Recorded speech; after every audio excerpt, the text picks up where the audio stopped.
One of the other stories which a lot of people seem to have missed today is this one. The Liberal Democrats will continue to support the legalisation of cannabis. The party's new leader, Sir Vince Cable, has announced that he will continue the long-term commitment to push for the drug to be legalised. The Home Office said it has no plans to relax the current law, which I think is a bit stupid, in my view, because, you know, the prohibition of drugs, legal or illegal, doesn't do any good at all. Playing into the hands of criminals. Saying that there's clear scientific and medical evidence that cannabis is a harmful drug which can damage people's mental and physical health. Well, you know, going out breathing some of the polluted air apparently can damage your health. Smoking ordinary cigarettes can damage your health.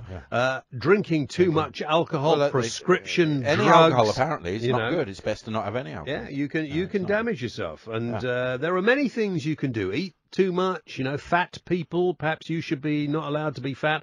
There are lots of things that you do, so that's not an argument. So I thought I would talk to a man who has very strong views on this, Mr. Peter Hitchens, the columnist. And I recorded this just before we went on air because he wasn't prepared to stay up or couldn't do it at any other time, I don't know. But this is probably a demonstration on how not to do an interview. But I started by asking Peter Hitchens what he thought about the Liberal Party's decision. Well, I think it's bizarre for the Liberal Democrats, who have been actually rather good on the problem of mental illness, to support the legalization of a drug whose use is increasingly correlated with mental illness. Just at the time, in fact, as the research is getting more and more persuasive in that direction. Leaving aside any other part of the argument, it just seems to me to be extraordinarily irresponsible. But, you know, a lot of things can affect our mentality, Peter, and we haven't made them all illegal. We're not having much luck in fighting drugs with the law, are we? Mightn't this be a way of combating this problem of drug addiction in this country?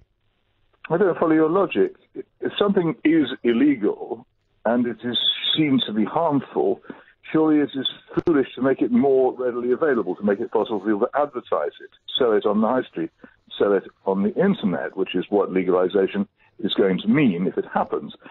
If we had discovered in the past 10 years that there was a correlation between cigarette smoking and lung cancer, and tobacco were illegal, what would you think of someone who campaigned at that point for it to be legalized? Do you think they were crazy?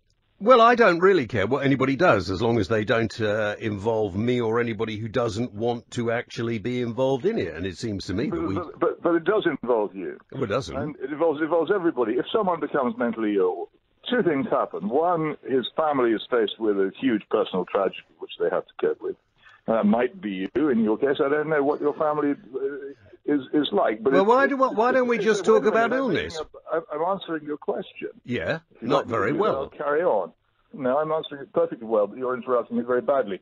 The point is quite simple. I'll be the judge of that. If you are, no, I'll be the judge of it, thanks. Or if you don't want me here, I don't have to be here. But on the other hand, if you want to listen to arguments, just do so and take them seriously. Thank you very much indeed, Peter. Good talking to you. That's great. Peter Hitchens on the show. Obviously doesn't want to listen to any other side of the argument. Thank you for that. And we're back in the house.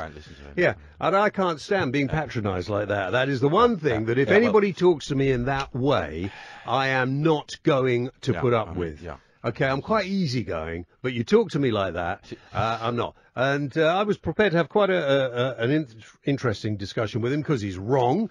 On many fronts, on many things he writes. I mean, I don't think there's any evidence it causes any mental... I think there is.